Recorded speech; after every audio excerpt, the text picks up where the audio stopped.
남과 북, 분단 반세기를 넘긴 지금 우리 민족의 반쪽 북한은 어떤 모습일까요? 군사 제일주의에 폐쇄된 정권, 북한은 공산화, 획일화, 수령 중심주의 사상을 내세우고 있습니다. 김일성, 김정일, 김정은을 잇는 3대 권력 세습 체제를 구축한 북한. 그 속에 북한 주민들의 실상은 어떨까요?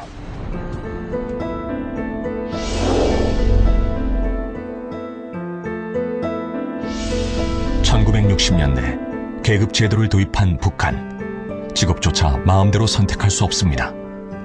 제가 인민군대 나간 것도 추천성분이 좋기 때문에 나가는 거예요. 여자로서는 북한에서는 여성이 군대 나가기는 남자 100명에 여자 1명을 뽑거든요. 되게 힘들어요. 근데 저는 추천성분이 좋기 때문에 가고, 추천성분이 나쁘면 아무리 그 사람 똑똑하고 공부 잘해도 대학교도 갈 수 없고 그 국가에서 지정된 농장이나 강산, 탄광, 덜극대 이런 데서밖에 일할 수가 없는 거예요. 우리 부모님이 우리 할아버지가 항일혁명 투사다 하게 되면 우리 아버지 대는 물론 나도 또 사회생활을 하잖아요. 사회생활해도 당학교를 또 갈 수가 있어요. 그러면 당일꾼으로도 될 수가 있거든요. 그런 성분에 따라서. 출신 성분이란 높은 벽 앞에 지위 상승은 꿈도 못 꿉니다. 북한에서 그 초콜릿이랑 되게 희귀한 거예요. 비행사들만 먹는 거죠. 어릴 적에는 오빠가 비행사기 때문에 난 초콜릿 먹는구나. 아버지가 또 청담 있으니까 김정일대가 선물을 받아오는 거였어요, 명절에. 그러면 귤을 이렇게 한 박스 쓰게 했고, 저 귤이란 이름도 몰랐어요. 마늘쪽 같은 이런 걸 먹는다고 아이들한테 갖다 넣어놔주고, 그것도 또 그런 사람들만 먹고 구경도 못했어요. 전 아빠가 한 번씩 그렇게 가서 선물 받고 오면 그 귤도 먹어봤어요. 선택받은 상위 계층에게만 주어진 행복. 1995년 극심한 식량난에 처한 북한. 최대 피해자는 생계를 책임져야 하는 여성들입니다. 그러다 보니까 이제 실제 장마당에는 나가서 장사를 못하게 하잖아요. 40대 이상이 돼야지. 그러니까 또 뭐는 메뚜기장이라고 있어요. 그러니까 장마당이 아닌 골목골목들에 이제 그 서서 팔다가 이제 안전원이나 이제 누가 이제 단속도 오게 되면 막 뛰고, 그래서 메뚜기장이라고 하거든요. 그래서 저도 이제 그 인민반장을 하면서 아들하고 둘이 살아야 되잖아요. 제 아들하고 둘이 살아야 되니까 하루에 담배 2강 넘겨받아서 팔고 술 한 병씩 넘겨받아서 팔아서 번조는 주고 이혼으로 둘이 살았거든요. 암암리에 이어지는 성매매. 살아야 되니까. 그러니까 하다못해 식당에 가서 밥을 한 그릇 사줘도 몸을 줄 수가 있고, 하다못해 국수 한 킬로를 줘도 몸을 줄 수가 있고, 또 돈을 받고도 하죠. 그분이 수단과 방법 다 가게 하죠. 장마당에서 이제 자릿세를 못 내거나 하면은 이제 그 자릿세 받으려고 하는 사람들 있어요. 관리원들이. 그 사람들 이제 자릿세 받으려고 와요. 그리고 자릿세 없으면 오나, 이제 사무실에 오라 하면 가면은 그 사람들이 하고픈 대로 해야지. 안 해도, 못 내도 욕먹고 내야 하는데, 그 사람들은, 북한에는 이 어린아이들, 대한민국은 아동이나 이런 성추행가 되게 심하게, 북한은 그런 걸 가지고 크게 문제를 안 여겨요. 그래서 그렇구나 하는 생각으로 누가 성추행해도 그걸 가지고 말하거나 이렇게 한 사람이 없거든요. 여성들은 삼엄한 국경 경비대의 눈을 피해 오로지 살기 위해 목숨을 걸고 두만강을 건넙니다. 목숨 걸고 탈북할 땐 정말 힘들어요. 저희는 탈북할 때 3명이 같이 탈북했거든요. 맨 처음에 탈북할 때에. 정말 물이 여기까지 넘어오고 막 그런 데를 정말 어쨌든 이래도 죽고 저래도 죽고 목숨을 걸고 탈북하는 거지. 저하고 친구를 했대는데, 북한에서 이렇게 만난 친구를 했대는데, 넘어오다가 중국에 오다가 총에 맞아 죽었거든요. 압록강에서. 근데 그 신체가 한 달 동안에 압록강에 있었어요. 그 다음에 어떻게 됐는지 모르겠어요. 한 달 동안에 북한에서 가지 안 가고 중국에서 건사해서 한 달 동안에 압록강에 그 신체가 있었어요. 총에 맞은 신체가. 하지만 탈출에 성공하기보단 실패하는 경우가 많은데요. 발각된 여성들에게 가해진 학대. 북한의 북경수비대요.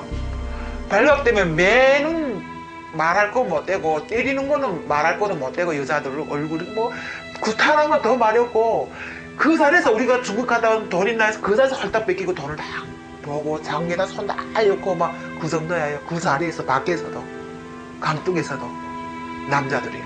세면 이제 그 콘크리트 바닥에서 자야 되는데 여름에 진짜 차디찬 그런 데 자야 되는데 뭐 깔개도 없고 뭐 백판장 없어요. 그런데 거기는 또 뭐가 있냐면요. 그 사람이 앉아는 들이고 그런 거문보다도 또 그다음에 그 고역 같은 일보다도 뭐가 괴롭냐면 밤이면 이하고 빈대 눈에 보이지 않는 그 새끼 빈대들이 손가락 짬에 심지어 배꼽 짬 그다음에 이게 뭐야 발가락 짬에 대해서 물어뛰는데요. 잠을 잘 수가 없어요. 그 국누라고. 그러니까 거기 있는 사람은 여자고 남자고 몽땅 다 피부병에 다 걸려 있어요. 그래가지고 나하고 이제 우리 둘째 딸은 그 조그만 게 창문 있어요. 옆에 그 담벽에 그 창문에 박쥐처럼 매달려 잤어요. 한 달 동안을. 그 창문에 이렇게 새살창이 있거든요. 그럼 새살 떨어질까봐 그 새살창에다 이렇게 팔을 끼고 하고 이렇게 안고는 그 창문 좁은데 나는 이쪽에 매달리자고 저쪽에는 우리 딸이 이제 매달려서 자는데 차라리 그 빈대 한 대 물리는 것보다 그 모기 한 대 뜯기는 게 낫더라고요. 불법 낙태는 물론 만삭의 임신부를 폭행하는 경우도 비일비재한데요. 경찰들이 거기서 쭉 둘러보고 거기서 이제 대판을 꺼내가지고 애를 낳았어요. 낳아가지고 애는 중간이니까 저희 본 앞에 뒤집어 죽이고 2시간 울더라고요. 1시간 좀 넘게 우니까 마지막에는 숨소리가 막 뭐 어떡할까 그렇게 울다가 그래서 2시간 채 멀고 죽었어요. 처참한 삶을 살고 있는 북한 여성들에겐 인권이란 말조차 생소합니다.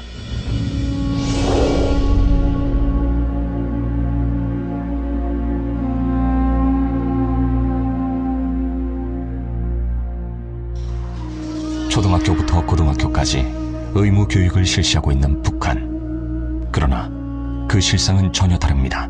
학교로 수업 오전 같은 데는 오전엔 수업 4시, 4교시까지 하고 밥 먹으러 집에 갔다 오거든요. 다 근처에 집이 있고 하니까. 그리고 또 그게 식당 이런 급식이 안 돼 있어요. 그러다 보니까 집에 밥 먹으러 갔다 와야 돼요. 점심시간에 집에 밥 먹으러 갔다 와서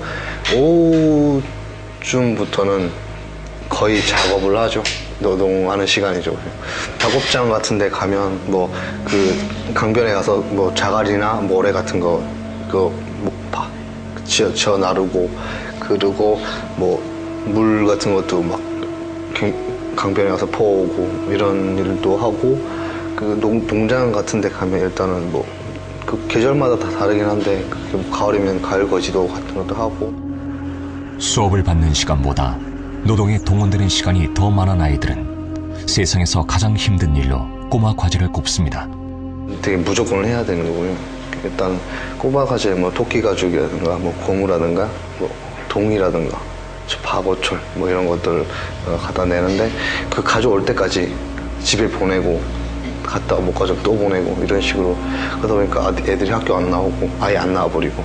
토끼 가죽 저는 할머니가 토끼 많이 길러가지고 괜찮은데 다른 친구들은 솔직히 토끼 가죽 비싼데 그거 어디서 구할 수가 없고 그냥 맨날 그냥 선생님한테 뭐 못 내면 경비실 이렇게 선생님들 모이는 그런 사무실이 있어요. 거기 가서 뭔가 일을 하고 왔던 친구들도 있던 것 같고 가죽은 군대들이 우리를 위해서 이렇게 하고 있는데 뭐 겨울에 춥지 않게 뭐를 해준다 이렇게.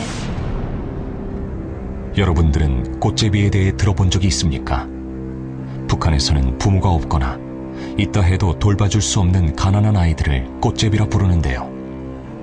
꽃제비 생활 하기 전에 더 힘들었거든요. 가족같이 있는데도 불구하고 그러니까 일단은 사람이 먹지 못하니까 사람이 정신이 좀 없어진다고 해야 되나 정신 나간다는 그래 너무 힘들었어요. 솔직히 집에서 살 때는.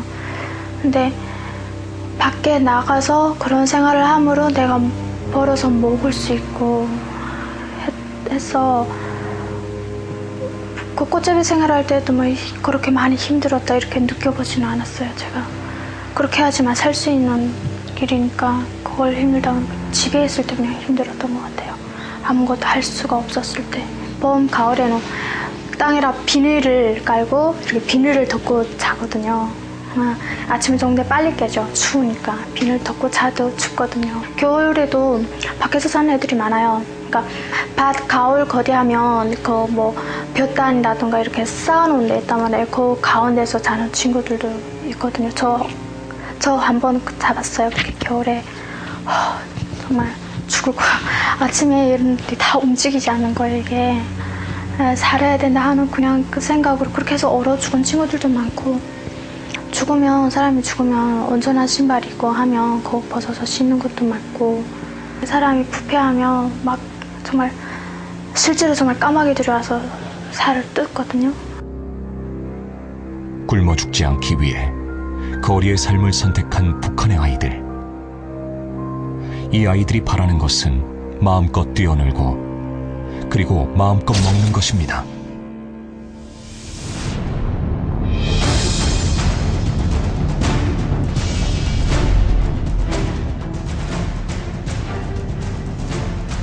북한의 정치범 관리소는 1970년대 초 계급의 원수는 3대에 걸쳐 씨를 말려야 한다는 김일성의 교시에 의해 설립됐습니다. 수용소 탈출은 거의 불가능한 일.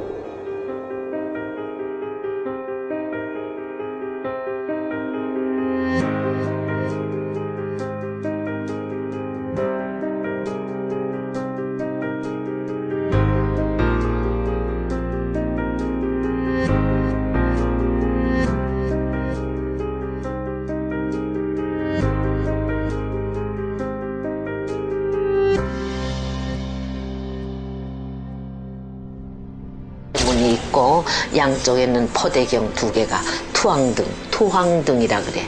그게 200m까지 개미가 길 가는 거 다 보인대요. 그런 것이 2개가 있고 쌍보초가 있고 그런 철조망으로 휘둘러져 있고 바깥엔 가는 모래, 그 다음에 이렇게 땅을 파서 깊이 이렇게 나무 뾰족뾰족하게 함정처럼 그 철조망에서 뛰어내리다가 거기에 찔려서 뛰지 못하게 탈출을 방지하기 위한 그런 대응책이 마련되어 있고.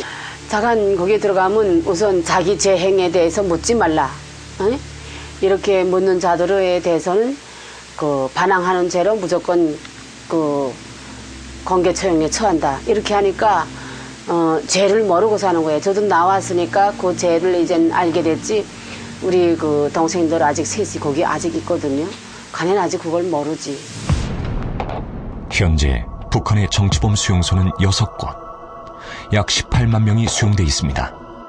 정치범 수용소는 종신자 수용소인 완전 통제구역과 가족, 독신자들이 사는 혁명화 구역으로 나뉩니다. 새까말 때부터 새까말 때가 노동시간이거든. 어두울 때부터 어두울 때까지 뭐 시간이 없어. 3시 반에 일어나서 대충 먹고 4시 반에 출근해. 날라 그러면 출근해야 돼요.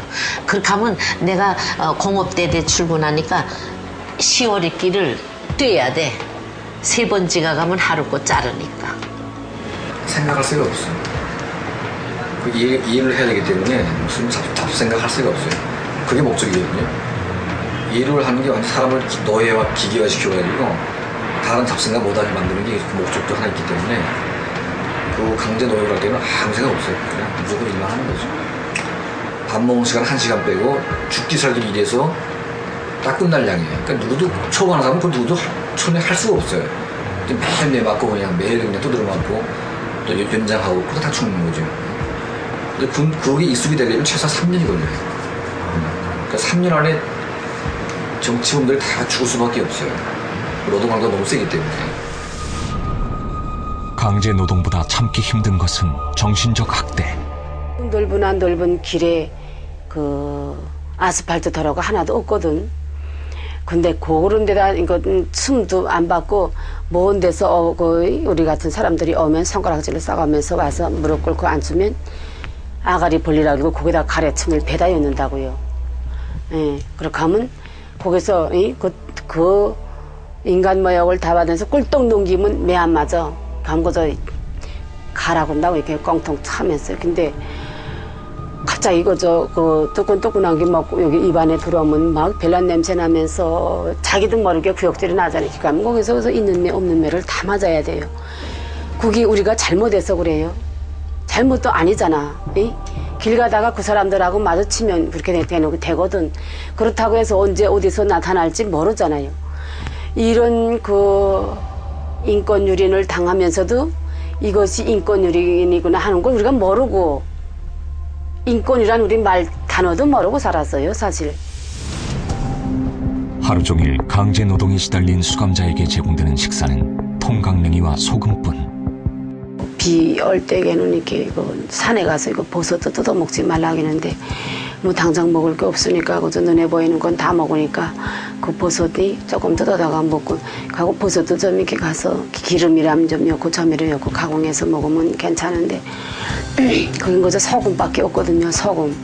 그러니까 그저 간이나 조금 맞춰가지고 먹고는 그저 온 집안이 다 죽고 이렇게 하는 게 많아요 거기.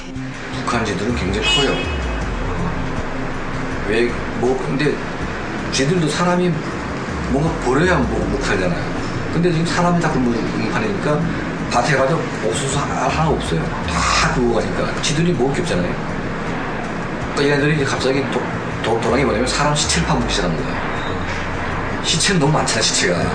온동네 시체니까. 그러니까 얘네들이 배가 부른 거예요 이제부터는. 사람 시체만 다 파먹고 사니까. 그러니까 이 수용소들은 다 이만해요. 다 이만하고 사람 시체 파먹어가지고. 이렇지. 그러니까 그런 거 한 마리 잡아먹게 되면 아주 배가 부르죠. 다 시체 파먹고. 극심한 허기로 인해 늘 병을 달고 사는데요. 페라구라 병. 페라구라가 갑자기 그런 데 들어가서 이렇게 못 먹으니까 이게 얼굴에 이게 다 새까맣게 딱 안경 낀 것처럼 되더라고요. 껍질 벗어지면. 그러니까 해 가라 하면 해가 어서 짝짝짝짝 다 갈라졌어요. 예. 그러니까 근본 짠 거도 못 되고 매운 거도 못 되고 이렇게 하면서 야 이게 뭐 말이 아니지 뭐. 이렇게 하면서 이게 죽는 사람이 많아요. 탈북을 했다가 발각된 사람들에게는 엄중한 처벌이 내려집니다. 즉결 심판과 공개 처형입니다. 이렇게 그냥 나무대 하나 세워놓고 국장 걸어놓고 조선민주인민공화국 국장만 걸어놔요. 그렇게 하고선 이제 앞으로 한 절반 죽여서 자갈을 물려서 나오니까 딱 끌고 나와서 탁 매더라고 거기다. 매는데 여기 매고 여기 매고 여기 매고 이렇게 매는데 눈도 싸매고 그런데 이제 반혁명 분자에게 인민의 이름으로 쏴 한단 말이에요. 그러면 세 발 이렇게 해서 세 명이 세 발 쏘니까 아홉 발. 너희들도 달아나면 이 참상을 면치 못한다. 이렇게 말하고. 판결에서 처분까지 걸리는 시간은 단 25분. 변호사도 최후 변론도 없습니다. 판결자의 말 한마디에 그 자리에서 운명이 결정될 뿐입니다. 총살이 결정되자 판결자의 구령에 맞춰 군인들이 총을 겨눕니다.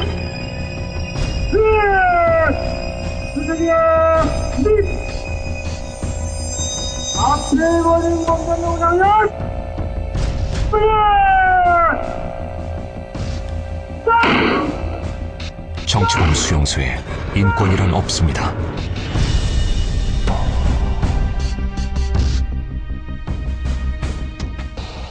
정말 바보였습니다. 북행을 결정한 것은 정말 아무도 이해할 수 없는 어리석고 바보스러운 짓이었습니다. 독일에서 유학 중이었던 오길남 박사.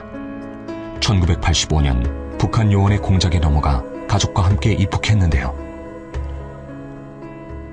1년 뒤 그가 북한을 탈출하자 북한 당국은 아내인 신숙자 씨와 딸 혜원이와 규원이를 요덕 수용소에 가뒀습니다. 아빠, 나는 희원이에요. 며칠 전에 아버지와 함께 생일을 즐겁게 보내는 꿈을 꿨어요. 저에게도 훌륭한 아버지가 계신데 아버지 사랑이 그립습니다. 아버지, 부디만 건강하세요. 너무 오래간만에 아빠라고 소리내어 부르는 이름이 나옵니다. 혜원이, 규원이, 그리고 내 아내 신숙자가 이 한국 땅으로 돌아올 수만 있다면은 교환이라고 나를 저 북한으로 보내고 바꿔도 좋겠다고 생각하는데 인간의 존엄성을 믿는 세계 여러 분들이 저 딸을 좀 해방시켜주는데 미래이라나 해줬으면 좋겠습니다. 기약 없는 기다림.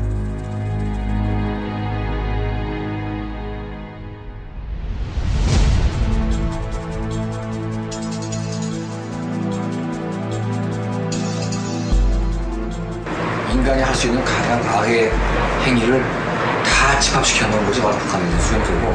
뭐 생지역은 그건 너무 흔한 말이고, 예, 정말 개보다도 못한 이게 그렇게 사는 게 바로 저 정치범 그 수용소에서 지금 수감되어 있는 사람들이 당하고 있는 삶이에요. 인간에 대한 가장 비열하고 잔혹한 인권 유린이 자행되고 있는 곳 북한. 지금 이 시간에도 북한 주민들은 인간의 삶을 포기한 채 신음하고 있습니다.